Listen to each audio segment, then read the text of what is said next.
This is the Darts World Weekly Podcast.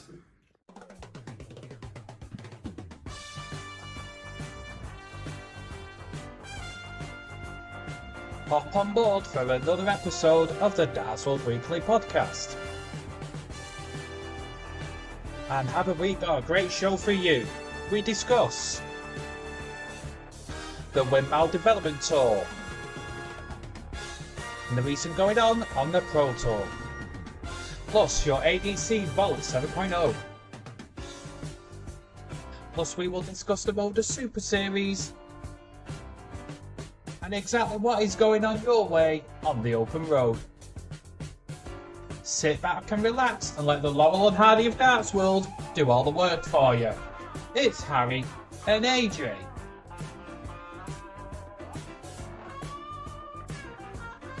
Hello, and this is episode 15 of your Darts World Weekly Podcast. I am AJ Ermston-Toft.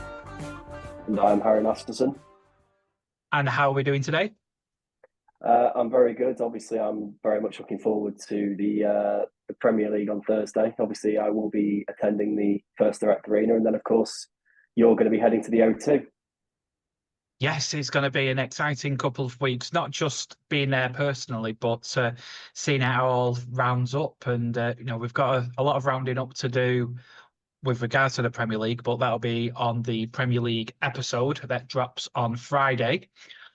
But for now, we need to discuss everything that's going on in the world of darts in every three-letter acronym you can think of. First of all, it's the PDC and it's the Development Tour.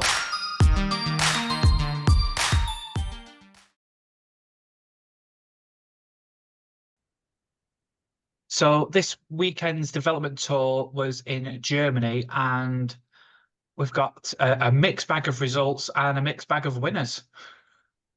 5 different winners from 5 different events. It's a bit of a strange one. This I usually would expect from a Development Tour weekend there to be at least one player that wins 2 events, but no, 5 different winners. Roman Benecke winning the first event, and then it was Vessel Neiman, Gian Van Veen, Nathan Rafferty, and Nico Springer of Germany all winning. So, granted, we had 5 different winners, but you've got to say Gian Van Veen with winning that one event and multiple semi-finals events. He's had a really stellar weekend. Absolutely. You look at the form that he shows on the Euro Tours. I think it was just one Euro Tour this year, he's won every opening round match, and to win an opening match on that is not easy because of the players that qualify, and it's big competition in terms of trying to qualify for the Euro Tours in the first place. But no, he's suited to this Development Tour system very well. He obviously was the number 1 last year, and he's just started in the same reign of form this year. Yes, and a quick shout out to Swinton Super League teammate Harry Gregory, who got to the semi-final of event 7, getting beat by Nathan Rafferty in that event. But you're coming up with these names that are regulars on the MODUS and regulars, within the PDC formats, and they're the ones that are doing the damage. Absolutely, and you look at how competitive the Development Tour is now, the amount of star names that are going, and you look at the competitiveness of the Pro Tours, which is probably playing its factor into the Development Tours as well. So many top players, and there would have been a few early round exits for some of the big names as well. And I don't know if you noticed also in that Development Tour 7, there was a surname that brought back many memories for me, particularly Jimmy Bristow. Now, I don't know if it's a relative, but making his way to the semi-finals of event 7, getting beat by Gian Van Veen 5-3. Now, I wonder, is this a new generation? I'd be looking forward to it if there's a new Bristow coming along. Like, at the end of the day, I think like he's one of the top. I don't know where you'd rank him in terms of your best dart players of all time, but for me, he's definitely within the top 5. It must be in the genes. Well, they wear trousers, but there must be something in the genes. No, absolutely. And semi-final in the first Development Tour. I don't know if this is his first ever Development Tours he's played, but a semi-final is fantastic, especially in the competitiveness, as we mentioned earlier on, of these Development Tours. So moving on to our top 10 of the Development Tour, and remember the top 2 places get their tour cards, and more excitingly, they get the place in the World Championships. I mean, but from the development tour, can they really do much damage in the World Championships that very same year? I don't think it's possible, to be honest. I mean, I've not seen any Who history knows? of it. Who knows? Who knows?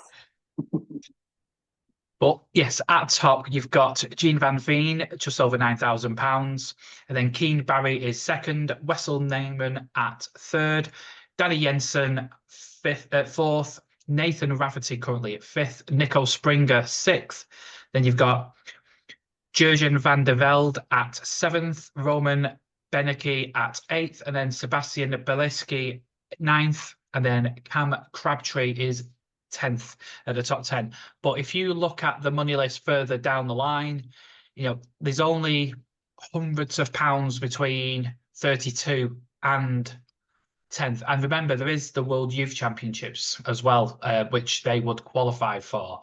So it's still all to play for. It's not over yet. The top two, are looking ominous, let's say. But for the rest of the field, go for it.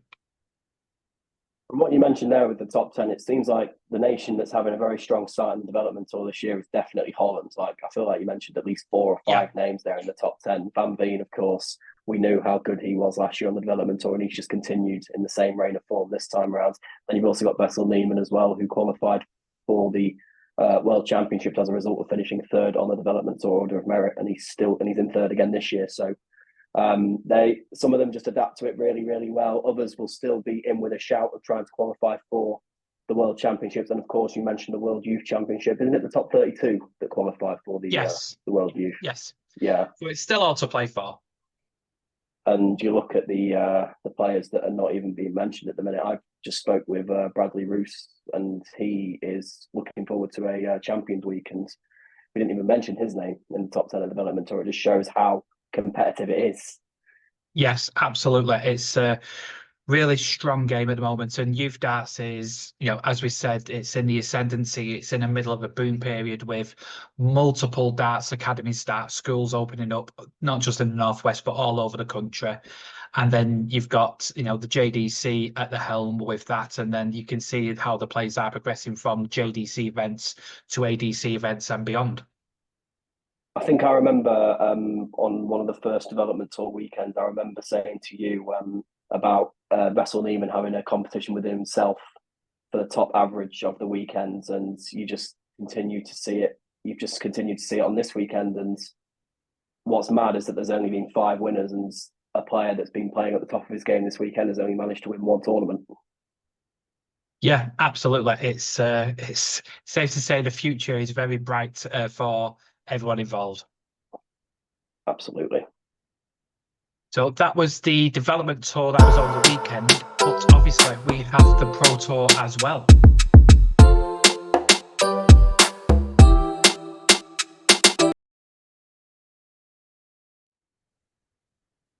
And moving into the Pro Tours, you had events 9 and 10, and adding to the winners column, we've got 2 more names. Got 2 more names, 10 different winners on the Pro Tour this year. And we talk about the development tour having a few competitions where we're having different winners. The Pro Tour this year, it's been 10 different events, 10 different winners. And we've now got Michael Smith, who won Players Championship 9 on the Monday. And then today it was Brendan Dolan, who claimed his first ranking title of the year. Yes, it was a good weekend, and the highlights just to go by, some really good stuff, and Barney turning back the years and playing some really good stuff, and our Dutch-Swedish player Jeffrey de Graaf, getting to the final of the most recent event today. Yeah, and you look at Graham Hall as well, reaching the semi-finals. So there's a few surprise names having some deep runs in the competitions, and obviously this is going to be very important in terms of you trying to gain that ranking money and try and qualify for the big events. And this is how you've got to go about your business in the PDC now. You've got to build up that ranking money, and just these little milestones, reaching the quarters, reaching the semis, can be used as huge confidence boosters going into the rest of the Pro Tour events this year. Absolutely, and absolutely. And then obviously you've got the Pro Tour finals at the end of the year, and it's a different ranking system compared to the Order of Merit, which is a 2-year rolling table.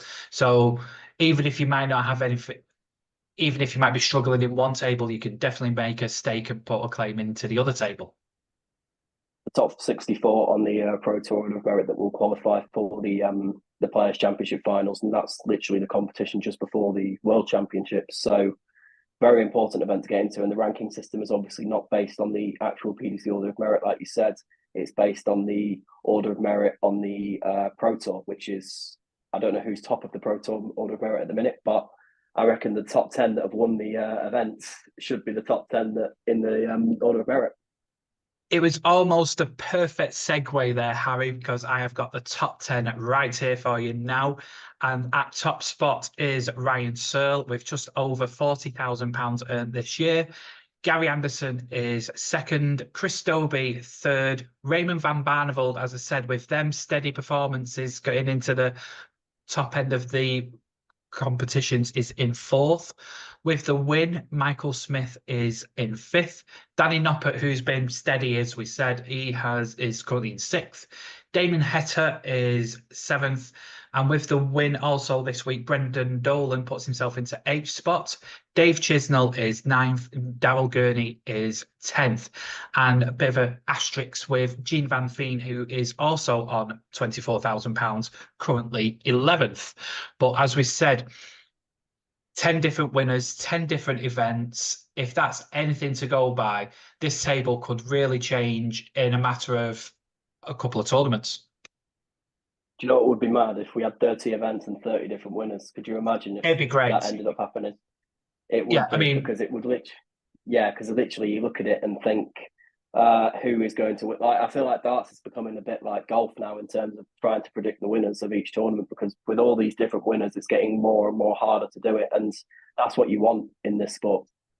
yeah, and this is something that we've mentioned in a couple of previous episodes, where darts used to be sold as you've got your main headline player, which back in the day was Phil Taylor, and then you had Michael van Gerwen for a bit. But now you've just literally got the sport of darts promoting itself, and then you have these names like you've got your Luke Littles, you've got your Ryan Searles, and etc., who can grab headlines. And never forget the Premier League 8, everybody in the Premier League.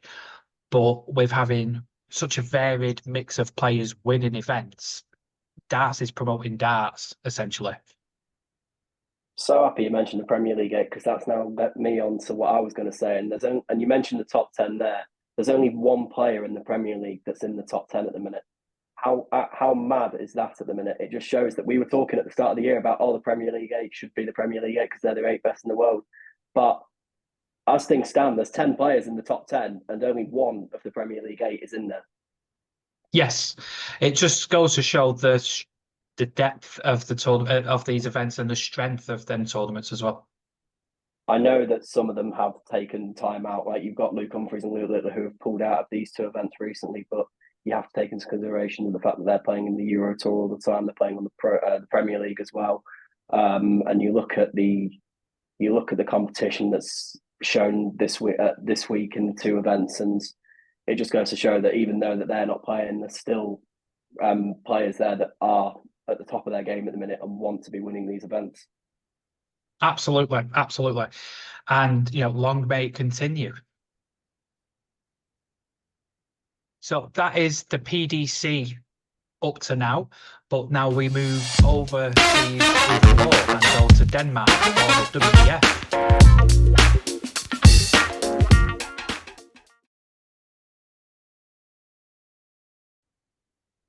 And as we said, the WDF events with their gold and silver events in Denmark, the Danish Open and the Danish Masters. And looking at the women's, it was a beautiful double for Bo. I mean, there's no surprise there. Bo Grieve's just come back from the MODUS Super Series where she didn't even lose the game, and now she's gone to Denmark and not lost the game. 2 event wins, and honestly, this is just getting ridiculous now. Can anyone even beat her? Well, it is getting really, really silly now with the standard of play that she has. It is, and you look at how she's going about business in the WDF. It remains to be seen what she's going to do at the end of this year, because she's doing really well in the PDC Women's Series, and then you've also got her achievements on the WDF. So again, it's going to get to that stage where she's going to have a choice to make in terms of, does she go and try and make it a hat trick of Lakeside wins, or does she give the Ali Pali another go?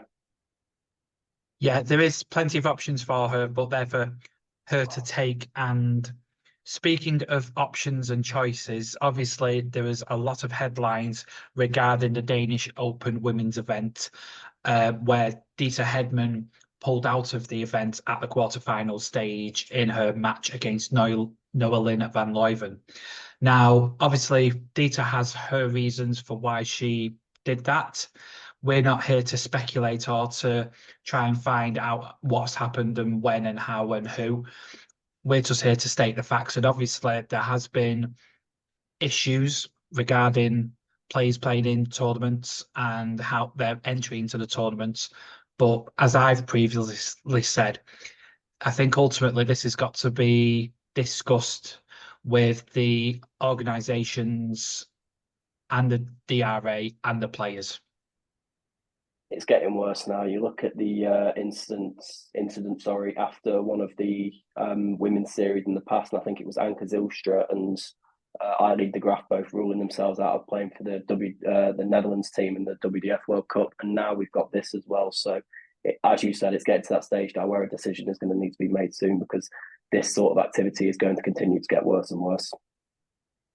Yeah, and obviously it's not just affecting the sport of darts or the game of darts, it's affecting multiple sports across different continents. And, I think Dieter has been brave in what she believes in, and Noeline is obviously brave in participating in this era of issues, let's just say. But ultimately, I think, as we've said, this has got to be done by the powers that be in terms of the regulatory authorities. Absolutely, and it remains to be seen what's going to happen after what happened at the weekend. And if nothing does happen, then it's just going to continue, and you're going to have instances where Dieter draws Noeline again. She's going to refuse to play. You could even have Anke and Eileen doing it as well. And for the sport of darts, this just cannot continue. Exactly. So that was the women's, but then moving on to the men's, and with the Danish Masters, which is the silver event, it was our good friend Andreas Harrison getting the win over Gary Stone in the final. Yeah, playing himself into Champions Week form for the MODUS Super Series in fantastic way there, Andreas Harrison. Obviously, he's going to be one of the players that will be competing, and a fantastic weekend for him. And moving on to the gold event and securing their place for the Lakeside World Championships with winning the gold event is Connor Scott. My former county teammate, Connor Scott. Yeah, fantastic for Connor. He had a spell where I think he was at the MODUS Super Series a while ago when he played in Group B, and I think he didn't have the best of times there, but you can see now that he's just brushed himself aside, just forgot about it completely, and he's gone to Denmark this weekend and secured a place at Lakeside. Yeah, and near 100 average in the final, plus 95 average in the semi-final. The form is there to see. Absolutely, you can see when he played on the Super Series stage, just the confidence he showed. I remember when in the double week format, he was going for double 17, and I'm just sat there thinking, hold on a minute, this is double 17. This is probably one of the worst doubles to possibly go for on a double start, but he made it look so easy. Exactly. And going on to the men's main table now, with the WF, they do have multiple tables, regional tables. We just focusing our time on the main table at this moment. And at top spot is Wesley Plazier of Holland. Neil Duff is second. Ben Robb is third. Alexander Merckx is fourth. Peter Machin is fifth. Kwai Fan Lung sixth. Brandon Weening at seventh. Gary Stone is eighth. Mark Borelli is ninth. And Raymond Smith currently in 10th. So a real nation world ranking there. Many countries, many players.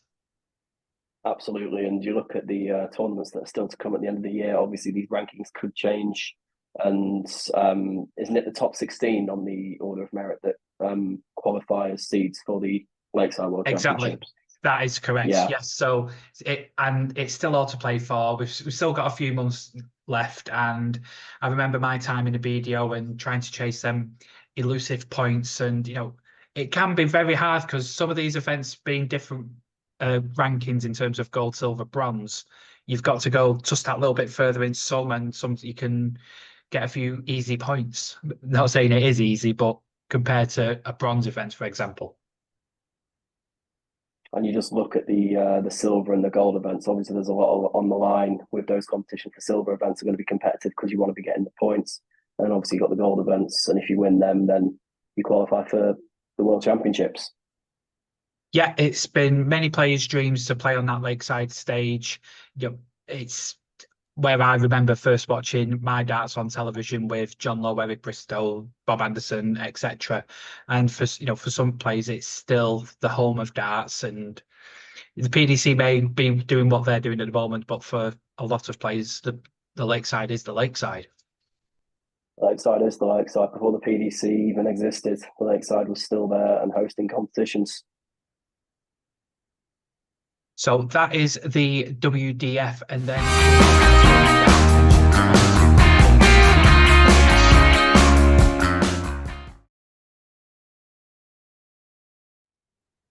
so the ADC are running their Vault 7.0, which started last week, and by crikey, don't they have a lot of events going on? And picking ones that you've got Andrew Charlotte winning at the Windrush Club in Whitney. And then you've got Jack Walker, who won at the Bodmin Band and Social Club on the Wednesday as well last week. And then Matt Heffer winning at the Abbots Langley Club. And David Evans of Stretch winning at the Gemmell Club in Preston. And then Tea Time Golf Club was won by Jack Todd. And other events including the Wings Club in Denbigh, that was won by Adam Paxman. And having played Adam Paxman in the UK Open qualifier, I can tell you he is a phenomenal talent and one to definitely look out for.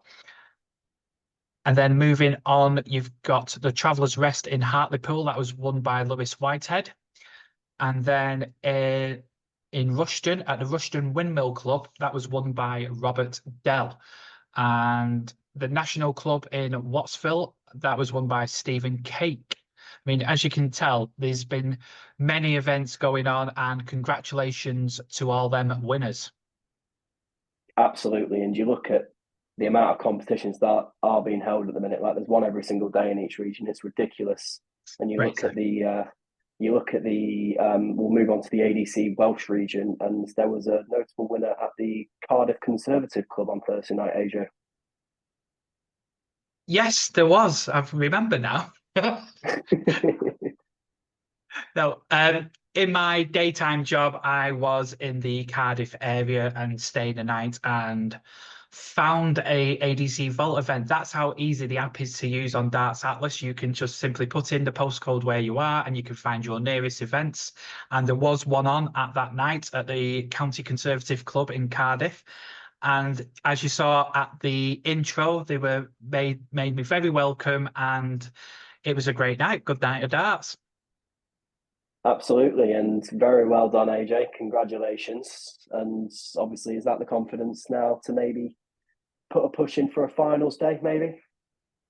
Oh, it's a lot of travelling. It's a lot of travelling to Cardiff every week. But I think the beauty of the ADC is that there is competitions everywhere. Now, unfortunately for me personally, I could never go into one of the rankings deep because of my job, which is, that's the way it is.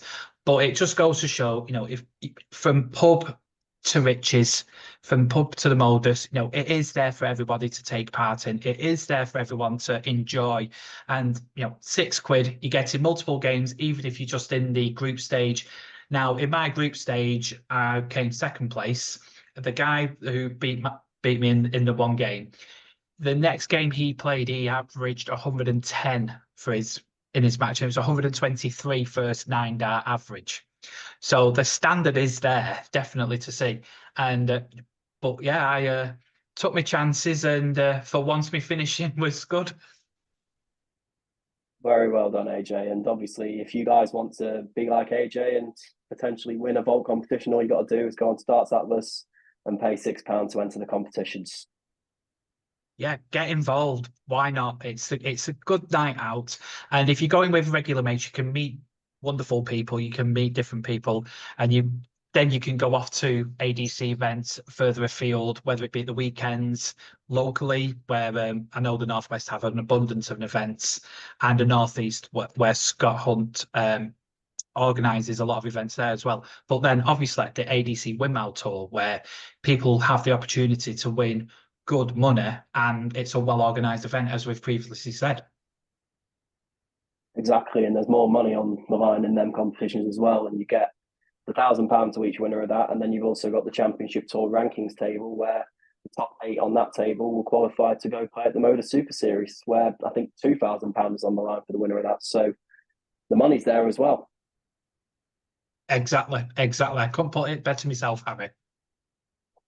Thank you. So that was the ADC, but now we move on.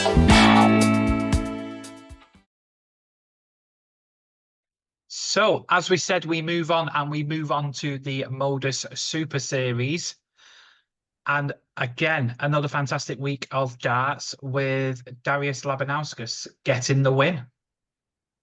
A player that formerly hit a 9-darter at the Ali Pali. He's now the latest name to add his to the MODUS Super Series Champions Week. Again, a fantastic lineup of players that is forming now. Like, there's 3 world champions in there. There's a player that's hit a 9-darter at the Ali Pali on there. They're in there as well. I cannot wait for this Champions Week to start. I think this has got to be one of the most hotly contested Champions Week.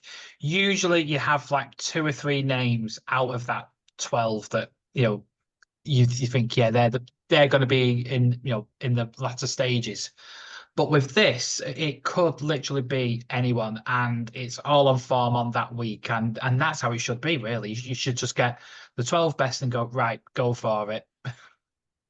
Exactly. And moving back on to last week, it was obviously, as you mentioned, it was Darius Labanauskas that was the weekly winner. He beat Justin Hood 4-1 in the final. And this is I don't think this happens a lot, but Labanauskas came out of Group C and to qualify for finals night. And obviously, we know how the MODUS Super Series works. You get Group A, winner goes straight through. The next 2 in the table go into Group B, and then the remaining players in the table go to Group C. So a new winner coming out of that group, and it just goes to show anyone can win it on their day. Absolutely. And it was really, really unlucky for Justin Hood. He's always been there or thereabouts, and he's a phenomenal player. I've played him a couple of times in Q School in the past, and yeah, a very tough nut to crack is he. Exactly. And you look at I think we mentioned this before in previous episodes, but the whole having to play on Monday through to Friday, and then you play on the Saturday as well.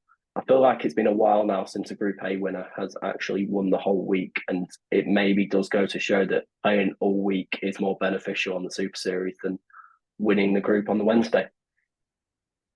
Yes, we've had that conversation a few times where, is the break good? And it's all dependent on the players. Some are used to having them breaks, and I think it might be a case of players who have been on the Pro Tour and then played in TV events like the match playing stuff, where you're playing a game and then you've got a day's rest to recuperate from that, and then you can carry on. Whereas a lot of players, myself included, we just want to try and play as much as we can and just keep that form going. And I think a break in that momentum is, as we said, a break in momentum.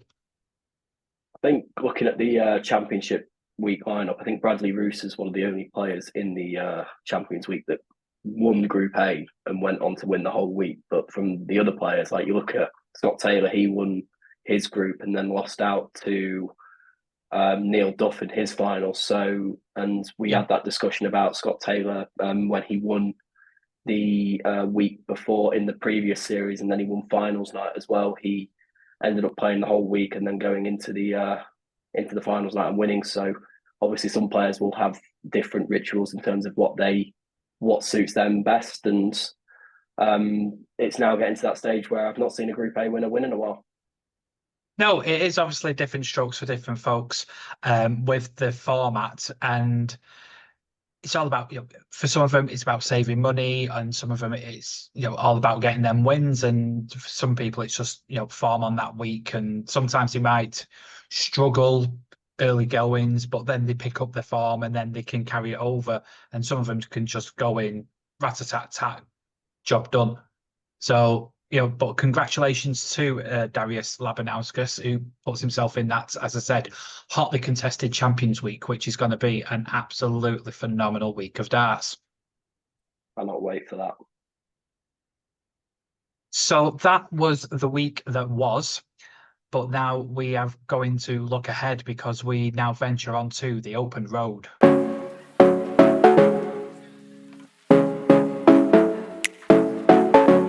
Have got a vast array of events coming at your way. First of all, this weekend you have got the Darts Ref Open, which has been fully booked for a while, but there are places in reserve in case anyone doesn't turn up. So if you are in that area, make sure you are on the reserves list, and then you might be able to get into this highly contested event. And you will see myself and my good friend Andy Tucker there. So I will be able to take pictures. If you want your County Conservative Club Vault winner on your phone, please come by. But also this week coming ahead on your ADC events, you have got your Yorkshire Darts Promotions Open event number 6 at the Huntington Working Men's Club. That's Northmoor Road in York. And it's limited to 128 places. It's £8 per entry, payable on the day, and winner will receive £250. So a really good event for you there.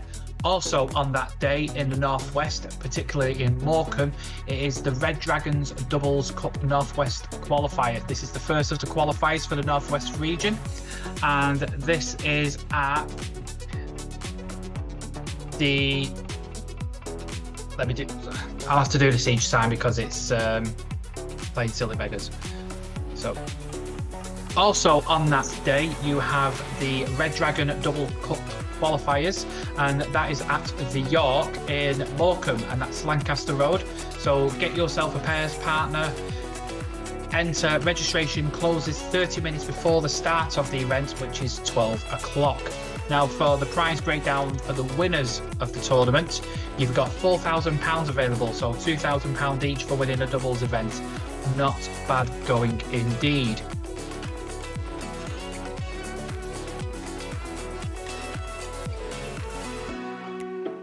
But looking further ahead, you have got the Joel Hurrell Memorial Darts Tournament. This is held on the 1st of June, and this is at the Stanton Village Club, Stanton Club in Broadway, and doors open at 10 a.m. with registration between 10 and 11, with Toe the Hockey at 12 o'clock. This is a £15 entry fee, and it's best of 7, the semi-final best of 9, and the final best of 11. And as I said, £500 guaranteed to the winner, and food available all day. Now for the youngsters, we have got a under-16s darts round robin tournament, and that is at the Windle in Hard Lane, St Helens, and £5 entry, and again food available, and the cash prize is dependent on entries. So let's get as many people as possible involved at this under 16s darts event. What a great opportunity for these youngsters at all these academies up and down the country to ply their trade. If you do have an event that you want us to promote, please do not hesitate in contacting us at editor@dartsworld.com, or you can hit us up on our socials, on Facebook, on X, and on Instagram, and there you will see some insights into what we do on our recordings. Absolutely, and you'll also see a picture of AJ winning last week in Cardiff. Yes, and you can really see the shock that it came up to me because pulling the curtain a little bit, my form hasn't been great. You know, the job is the job, and the podcast is the podcast, and not going through as many tournaments as I used to, but playing there and finally got the swing of things eventually, and yeah, getting the win. And as I said, if I can win one, then who knows? Anyone can win one. And obviously, guys, as AJ mentioned, very best of luck to anyone who is competing at all these competitions over the weekends. And of course, the Windmill Championship Tour at the end of this month. Yes, so guys, don't forget we have this episode, but we also have the Premier League episodes, which will be dropping on Fridays, and that will be results of the Thursday before and a preview of the Thursday next. And as we said, we are going into our Yorkshire double, where we're in Leeds this week, and I hope you have a fantastic time, Harry. And then we are off to Sheffield, and then it's the big one. It's crunch time now in the Premier League, and obviously still got, well, in my opinion, the 4 players still holding down 2 spots in the first. It's going to be a really interesting week, but let's get onto that on Friday. So for me, Anthony Toft, and me, Harry Masterson, it's game, shot and match, and we will